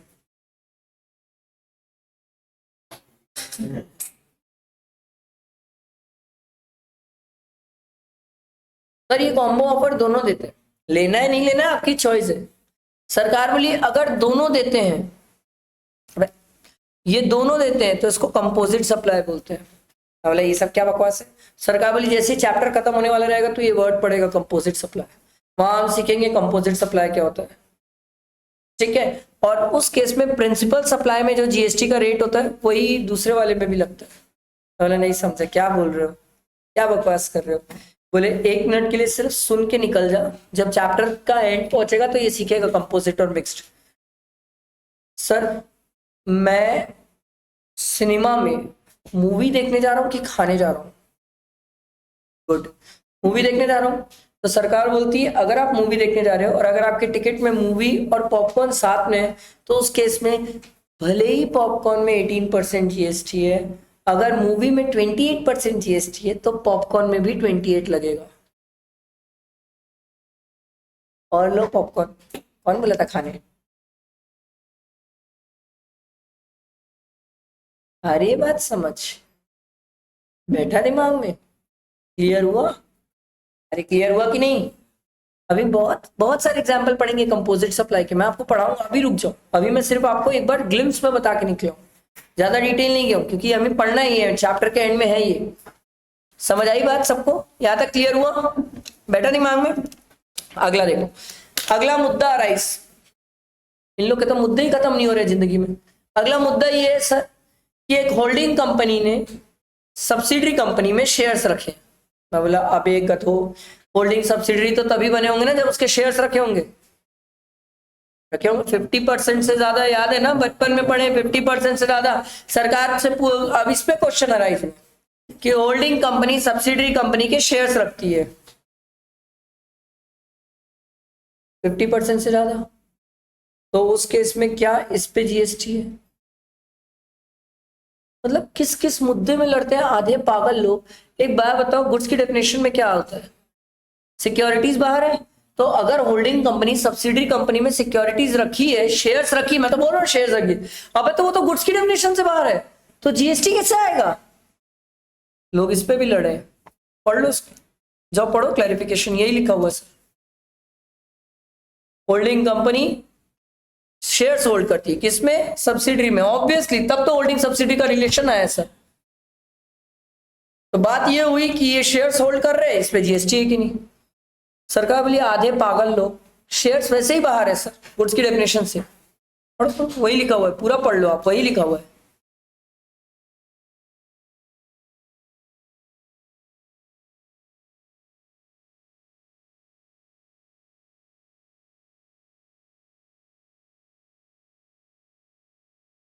पढ़े सर? वही पढ़ लो, वही लिखा हुआ है। अरे शेयर सिक्योरिटी तो बाहर है, अरे बाहर है तो जीएसटी कैसे सोच रहे हो आप सोचो लोगों के इतने बकवास डाउट सर राइज होते हैं सर। ये देखो, ये कब का पता है? 17/7/2023, मतलब ज्यादा पुराना पागल नहीं है ये, 2 ही साल हुआ है इसको। ठीक है, अगला देखो, कुछ और बातें हैं जो हमें देखनी होगी सर। चलो कुछ और भी केसेस देखते हैं। और है, अभी तो अभी लड़ाइयां खत्म थोड़ी हुई है, अभी तो चालू हुई है सर। और आप सुनना, आपको मजा आ जाएगा लड़ाइयां कैसी कैसी होती। अब समझो, मान लो आयशा रहती है उड़ीसा में, अपन रहते हैं छत्तीसगढ़ में।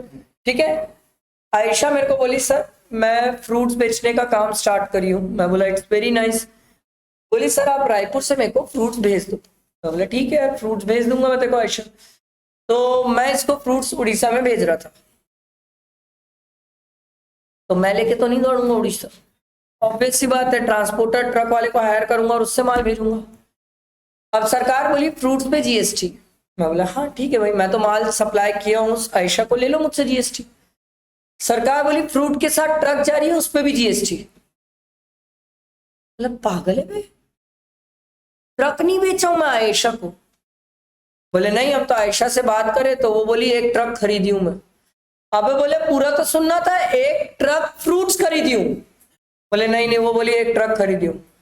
मैं बोला अरे बोलचाल में लोग ऐसे बोलते हैं कि भैया एक ट्रक सामान भेज दे, इसका मतलब ट्रक थोड़ी क्यों क्या है कि पूरा ट्रक ही खरीद लिया। सामान खरीदते हम, ट्रक थोड़ी खरीदते। सरकार बोली कैसे कैसे सोचते हो भाई। सरकार बोली ये जो गुड्स का मूवमेंट हो रहा है ना सर, इस गुड्स के मूवमेंट पे जीएसटी है, पर सालों जो गाड़ियां है ना, गाड़ियां पे जीएसटी कैसे होगी? आप सोच के देखो कितना अजीब साउंड कर रहा है। मैं किसी को बोला भैया एक ट्रक संतरा भेज देना, बोले अच्छा आज से ट्रक भी आपकी। वाह थैंक यू। कुछ अजीब नहीं हो जाएगा? सरकार बोली भाई कुछ तो लॉजिकल बातें किया करो। समझ आई बात? बैठा दिमाग में? पर इन्होंने बोला सर अगर कोई गाड़ी है जो रिपेयर और मेंटेनेंस के लिए गई है उस पर जीएसटी है। देखो देखो देखो, ये ध्यान रखने वाली बात है। Interstate of movement of goods like movement of various mode of convenience like train buses trucks, सरकार बोली इस पे जीएसटी नहीं है, इनको सप्लाई नहीं मानते, इन पे जीएसटी नहीं है सर, इन पे जीएसटी की बात ही नहीं है सर। पर अगर आपने रिपेयर मेंटेनेंस ये सब के लिए भेजा है सर, क्यों मैं अपनी गाड़ी बाहर बनने के लिए नहीं भेज सकता? भेजते ही है भाई। कई बार ऐसा होता है कि रायपुर में कई गाड़ियों के ऐसे डिफॉल्ट होते हैं जो ठीक नहीं होते, तो फिर आपकी गाड़ी बाहर बनने जाती है। सरकार बोली सुन, इस बार जो तेरी गाड़ी बाहर बनने गई है ना, ये बाहर बनने गई है, इस पे जीएसटी है, इस पे जीएसटी है। समझ आ रहा है? क्लियर हुआ? ठीक है, that apply to interstate movement of rakes, tools, spares and all other goods on vehicle, and except in case where the goods is for further supply of such goods, such interstate movement shall be treated as neither supply of goods nor supply of services. Consequently, no GST will be applicable. GST तभी applicable होगा जब sir वो किस लिए goods का movement हो रहा है सर? Repair maintenance. आप समझो समझो समझो, मेरी कार में अगर मैं सोना लेके जा रहा हूं यहां से दिल्ली, तो सरकार बोलती कार के मूवमेंट पे जीएसटी नहीं है, सोना जो जा रहा है उस पे जीएसटी है। पर सर अगर मैं मेरी कार को रिपेयर पर्पस के लिए दिल्ली लेके जा रहा हूं तो सरकार बोली उस पे जीएसटी है। फिर रिपेयर पर्पस के लिए मेरी कार जा रही है उस पे जीएसटी है। अब आप बोलोगे सर कितने अमाउंट पे? अब जितना अमाउंट रिपेयर का लगेगा वो मैं कैसे बता सकता हूँ कितना रिपेयर का लगेगा? समझ आ रही है बात? क्लियर हुआ ये सबको? बैठा दिमाग में सबके? पर एक बात ध्यान रखना, एक और अच्छी चीज लिखी हुई है इसको, ठीक है?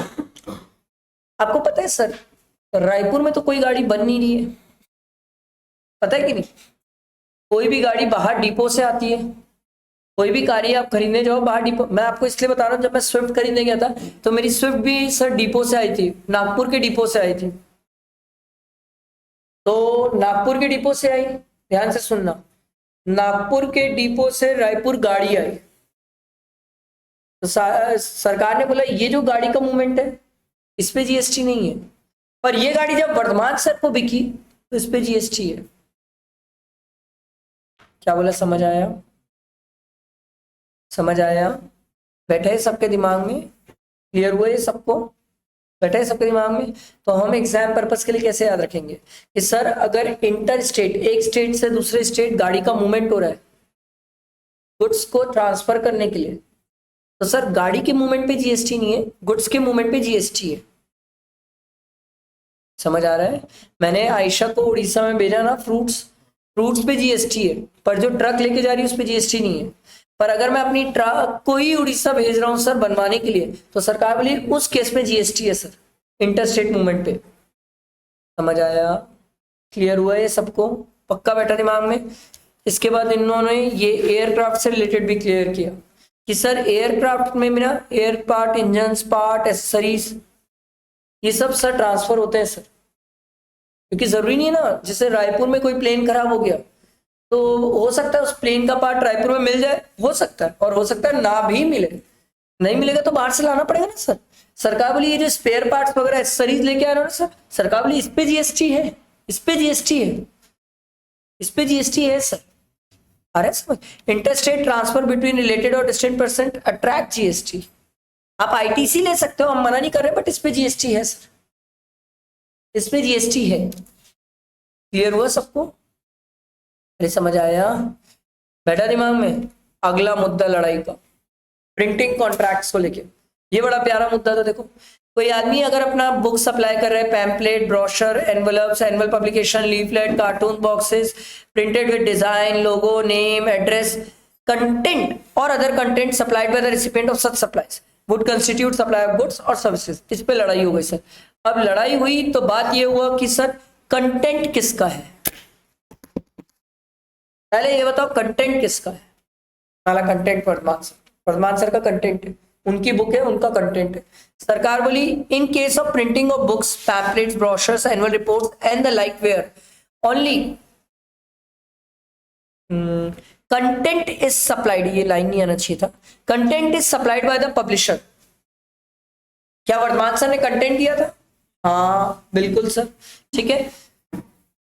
Paper and printing by the printer, paper and printing by the printer, जो जिसको मैंने प्रिंटिंग में दिया था वो प्रिंटिंग करके दे रहा है मेरे को, और the person who own the right to uses the intangible asset while the physical printing physical inputs including paper used for printing belong to the printer.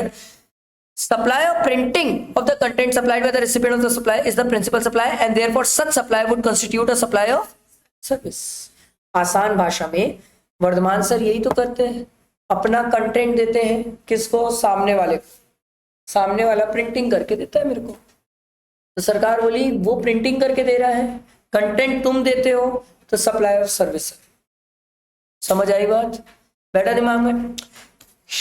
हला नहीं हला। सप्लाई प्रिंटेड ऑफ, सप्लाई कर रहा है प्रिंटेड एनवलप्स। कभी गए हो शादी के लिए कोई एनवलप खरीदने? जिंदगी में कभी एनवलप खरीदे हो? एनवलप, लेटर, कार्ड कास्टिंग या design supplied by the recipient. अब रेसिपिएंट ही तुमको बना बनाया दे रहा है, भैया ये लो एनवलप मेरे पास है, शादी के लिए ले जाना है तो। समझ आ रहा है? समझो, ऊपर और नीचे अंतर था। ऊपर में कंटेंट मैंने दिया था सर, या तो प्रिंटिंग करके दे, वो सर्विस था। नीचे में सामने वाले के पास बना बनाया सामान पड़ा हुआ है, वो बोला भैया ले लो, आपको एनवलप भी तो चाहिए ना, प्रिंट क्यों करवा रहे हो, मैं दे रहा हूँ, ये लो ले जाओ एनवलप। तो इस केस में ये सप्लाई ऑफ गुड्स होगा, क्योंकि मैं उससे खरीदने गया हूं बना बनाई चीज, और ऊपर वाले में मैं बनवा रहा था अपने हिसाब से। समझ आया? इन केस ऑफ कंटेंट कौन दे रहा है पहले, ये इंपॉर्टेंट है। कंटेंट मेरा है तो फिर सर्विस है, कंटेंट उसी का है, सब कुछ उसी का है, तो फिर तो goods. In case of supply of printed envelopes, letter cards, printed box, tissues, napkins, आजकल तो टिश्यूज और नैपकिंस में भी प्रिंटेड रहता है ना सर, कैफेज में नहीं देखे अपना नाम डाल के रखते हैं, ठीक है, और उसी से आप लोग हाथ और मुंह पोंछ देते हो। हाँ हाँ, तो आप यही तो कर रहे हो। इसीलिए देखना, बड़े कैफेज कभी भी अपने नैपकिन में अपना नाम नहीं डालते, क्योंकि कितनी बेइज्जती आप समझो, किसी के नाम के साथ आप हाथ मुंह पोछे और डस्टबिन में डाल दिए उसके नाम को, इतनी बेइज्जती। एक मिनट रुक के सोचो, एक मिनट रुक के सोच लो, आपको समझ आएगा क्या कर रहे थे आप लोग। देखो, printed with design logo supplied by the recipient of goods but made use physical inputs including paper belonging to the printer predominantly supplies that of the goods and the supply of printing of the content supplied by the recipient of supply is ancillary to the principal supply. क्या बोलना चाह रहे हैं sir?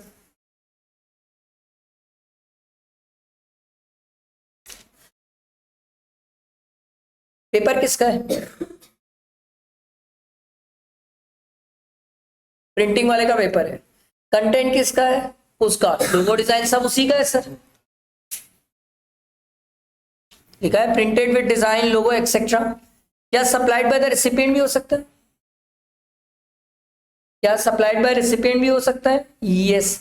अब इसको ध्यान से सुनो समझो, इसमें बहुत लोग कंफ्यूज होते हैं। क्या ऐसा नहीं हो सकता कि मैं सामने वाले को लोगोस डिजाइन दे दूं? यस। सरकार बोलती है अगर आपने लोगो डिजाइन दिया है बट पेपर उसका है, प्रिंटिंग वो करता है और आप उससे वो चीज खरीदते हो, तो ये सप्लाई ऑफ गुड्स है। मैं बोला फिर ऊपर क्या था? सरकार बोली सर्विस तब होता है जब कंटेंट वर्धमान सर देते हैं, पेपर वर्धमान सर देते हैं, तो वो सप्लाई ऑफ सर्विस है, वो सिर्फ प्रिंटिंग का काम करके दे देता है। और नीचे वाले केस में सर पेपर, पेपर किसका है? समझ आ रही है बात? बैठा दिमाग में? पेपर प्रिंटर वाले का है, प्रिंटिंग वो कर रहा है, मैं सिर्फ लोगो डिजाइन दे रहा हूं उसको, तो सप्लाई ऑफ गुड्स। क्योंकि आप समझो, शादी के कार्ड में क्या होता है सर, एक मिनट के लिए रुक के समझो सर। कार्ड उनका रहता है, मटेरियल उनका रहता है, ठीक है, और आप सिर्फ क्या करते हो, कार्ड का कंटेंट दे देते हो, मटेरियल वगैरह आप कुछ नहीं देते हो, तो वो सप्लाई ऑफ गुड्स होता है। इसीलिए कार्ड वो आपको बेचता है, सेल करता है कार्ड। समझ आ रहा है? अब मैं मान ले कार्ड वाले को बोला भैया कार्ड का भी मटेरियल मैं लाके दूंगा, कंटेंट भी मैं लाके दूंगा, आप सिर्फ प्रिंटिंग कर दो, तो वो सर्विस हो जाएगा। अपना जो प्रिंटिंग का चार्ज लगेगा लगेगा। समझ आया? हम बचपन में यही करते थे। पता है क्या करते थे? अभी जैसे कई लोगों को मैंने देखा है, घड़ी चौक में जाते हैं ना प्रिंटिंग कराने, तो कैसे करते हैं, कंटेंट अपना ले आते हैं, कई लोग तो अपना पेपर और चार्ट भी ले आते हैं। भैया इसमें प्रिंट कर देना, स्कूल का प्रोजेक्ट है बच्चों का, वो स्कूल के प्रोजेक्ट के लिए ये चार्ट पेपर में ही चाहिए, तो मटेरियल भी वो लाया है, कंटेंट भी वही लाया है, सामने वाला सिर्फ प्रिंट कर रहा है, तो वो सर्विस है। सामने वाले का कंटेंट है, सामने वाले का प्रिंटिंग है, पेपर उसका है सर, मटेरियल उसका है, प्रिंटिंग भी वो करेगा सर, मैंने सिर्फ उसको क्या प्रोवाइड किया, लोगो डिजाइन वगैरह कुछ प्रोवाइड किया है, तो सप्लाई वो क्या माना जाएगा, गुड्स का। क्लियर हुआ सबको? क्रिस्टल क्लियर है? हम इसको कैसे एकदम सिंपल याद रखेंगे, हम एग्जाम में ये चेक करेंगे सर जो आदमी कंटेंट दे रहा है क्या मटेरियल भी वही दे रहा है, तो सर्विस है।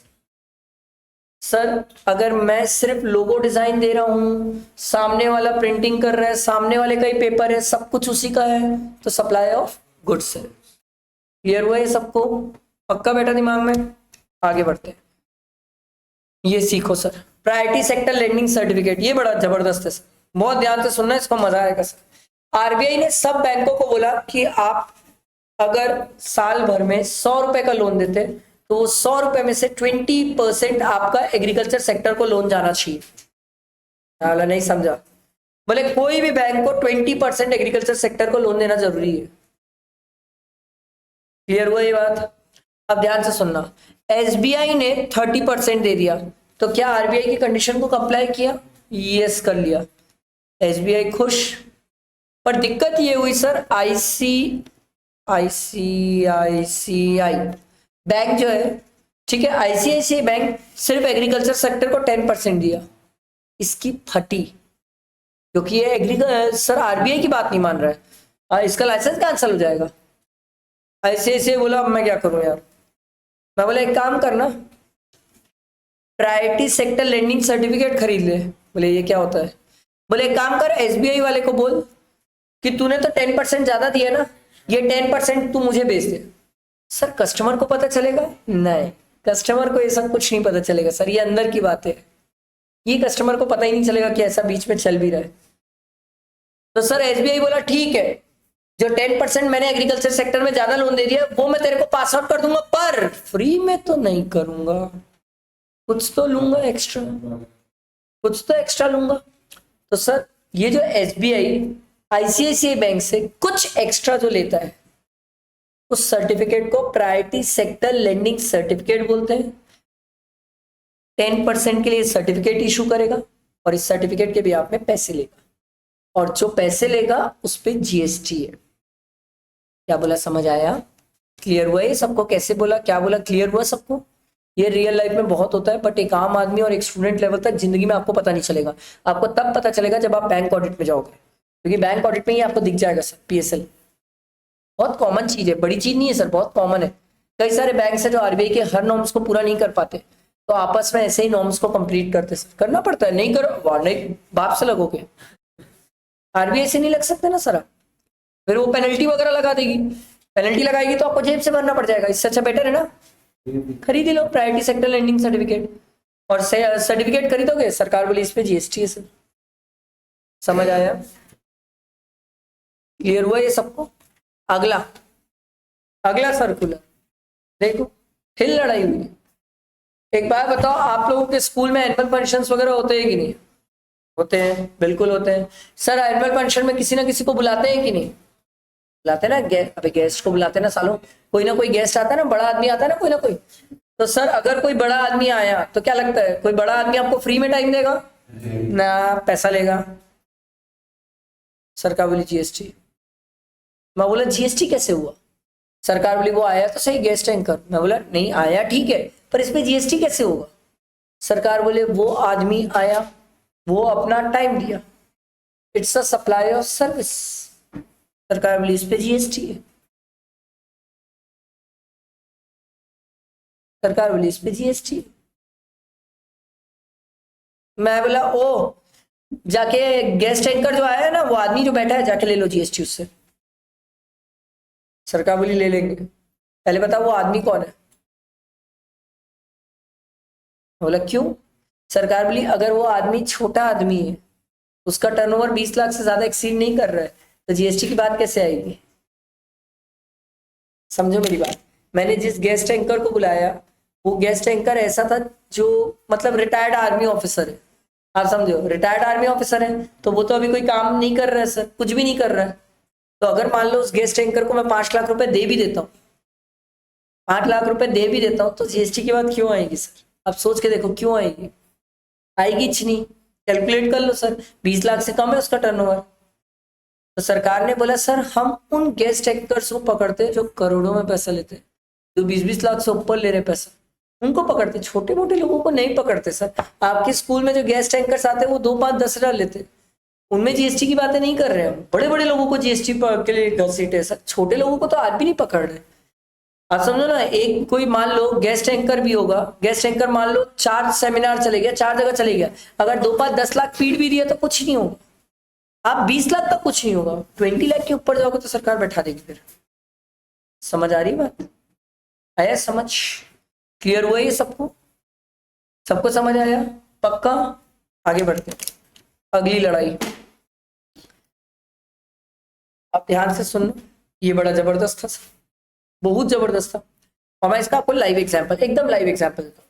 मैं अविनाश ट्विन सिटी वाले के पास गया और मैं बोला भैया प्लॉट खरीदना। बोला ओके भैया। मैं बोला सुनो ना, प्लॉट तो मैं खरीदूंगा बट फ्यूचर में मैं उसमें घर भी बनाऊंगा। बोले बड़ा बढ़िया है भैया, बना लेना आप। मैं बोला अरे बात नहीं समझ रहे हो, मैं फ्यूचर में घर बनाऊंगा, आज नहीं बनाऊंगा। बोले हमसे क्या चाहते हो? मैं बोला देखो मेरा प्लॉट है, क्या उस प्लॉट में आप मुझे लेवलिंग करके दोगे, बराबर करके दोगे प्लॉट? बोले हाँ भैया प्लॉट तो बराबर कर। अबे तो ऐसे में थोड़ी घर बनता है, प्लॉट तो बराबर ही होना चाहिए ना सर। ठीक है। मैं बोला ड्रेनेज लाइन वगैरह डाल के दोगे कि नहीं? बोले हाँ, नहीं तो पता चला आप ही के प्लॉट में, आप ही के घर में समुद्र बन जाएगा। बोले ड्रेनेज लाइन वगैरह सेट करके देंगे ना सर, ड्रेनेज लाइन होगा, पाइपलाइन सेट होगी, इलेक्ट्रिसिटी की लाइन सब सेट करके देंगे ना भैया, नहीं तो आप कैसे करोगे, मर जाओगे। लिटरली बता रहा हूँ, मेरे प्लॉट के जस्ट सामने उन्होंने प्रॉपर नाली वगैरह सेट की है, सब चीजें बना के दी है। अब वो नहीं बनाएगा तो क्या मैं बनाऊंगा क्या? प्लॉट तो बराबर करके दे।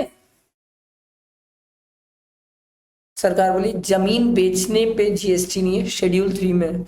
ये जो लेबलिंग किया है और जो ड्रेनेज लाइन बैठाया है इस पे जीएसटी है। मतलब पागल हो क्या, इस पे जीएसटी क्यों है? सरकार बोली ये तो अलग से हो रहा है। मैं बोला अलग से नहीं हो रहा है, जब हम लेने जाते हैं ना लैंड तब वो ये चीज करके देता है, और ये अकेला नहीं है, पूरे मार्केट में सब यही करके देते हैं। मैं बोला अलग से सर्विस नहीं देता ये मेरे को, ये जमीन खरीदने के साथ साथ, कोई भी कहीं पर भी जमीन खरीदो ये साथ में मिलता है सर। सरकार बोली जाए नहीं है जीएसटी। मतलब पहले नहीं बोल सकते थे? देखो सर शेड्यूल 3 में सेल ऑफ लैंड पे जीएसटी नहीं है, ये तो हम पढ़े थे सर। ठीक है, कई बार लैंड हम बेचते हैं सर, आफ्टर सम डेवलपमेंट बेचते हैं, जिसको लेवलिंग करते हैं, ड्रेनेज लाइन बनाते हैं। देखो वाटर लाइन, इलेक्ट्रिसिटी लाइन है, मैं तो अपने प्लॉट में देख के आया हूं है। अभी नहीं बनाएगा तो आप एक बार, क्या मैं नाली बनवाऊं, खुदवा दूं रोड वहीं पर, आप समझो ना सर, मैं थोड़ी ये सब काम करूंगा, वो मुझे ये सब करके देगा बिल्डर। सरकार बोली फिर ये शेड्यूल 3 में कवर होता है, ये भी, इस पे भी जीएसटी नहीं है सर। समझ आया, बैठा दिमाग में, क्लियर हुआ? तो एक वर्कर बोला सर लेवलिंग का, Vardhman sir Avinash twin city से प्लॉट खरीदे, लेबलिंग करके दिया अविनाश ट्विन सिटी, उस पर जीएसटी नहीं है।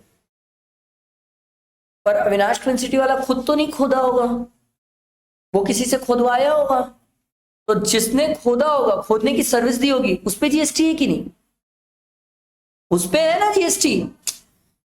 समझ आ रही कहानी क्या हुई? एक मिनट रुको और समझो। Sir Vardhman sir Avinash twin city वाले से जमीन खरीदे, अविनाश ट्विन सिटी वाला उसको labelling, drainage line, water line, electricity line सब करके दिया। सरकार बोली इस पे जीएसटी नहीं है। अब तो अविनाश ट्विन सिटी खुद तो नहीं किया होगा, इसको भी कोई ना कोई आदमी होगा जो ये ड्रेनेज लाइन वगैरह सब सेट करके दिया होगा, वाटर लाइन, इलेक्ट्रिसिटी लाइन सब सेट। सरकार बोली इस पे जीएसटी है ना सर, इस पे जीएसटी है सर, इस पे जीएसटी नहीं है। क्या बोला, समझ आया? अगर इन पे जीएसटी छोड़ दोगे तो आप समझो ना बे, अबे पागल हो क्या, फिर तो जीएसटी कहां लोगे आप, मेरे को ये बताओ, फिर आप जीएसटी कहां लोगे? समझ आई बात? क्लियर हुआ सबको? तो ये लिखा है, however it may be noted that any services provided for the development of land like levelling, क्या बोलते हैं, laying of drainage line as may be received by the developers shall attract GST at the applicable rate for such services. आप services ले रहे हो उस पे GST है, बट आगे जो वर्तमान सर को लेबल करके बेच रहे हो प्लॉट, उस पे जीएसटी नहीं है। क्योंकि ये वाला जो आदमी है, ये वाला आदमी जो अविनाश ट्विन सिटी को बेचा है, वो क्या जमीन बेच रहा है? नहीं, वो अविनाश ट्विन सिटी को सर्विस दे रहे हैं। सरकार बोली इस सर्विस पे जीएसटी है, पर अविनाश ट्विन सिटी जो वर्तमान सर को उन सर्विसेज के बाद जमीन बेच रहा है, उस पे जीएसटी नहीं है। समझ आया? क्लियर हुआ है सबको? बैठा है दिमाग में? इसके आगे कल करते हैं, ये रिप्लेसमेंट पार्ट वाला पार्ट कल करते हैं, क्योंकि ये भी काफी बड़ा है, अभी तो बहुत बड़ा है सर, है काफी बड़ा है ये।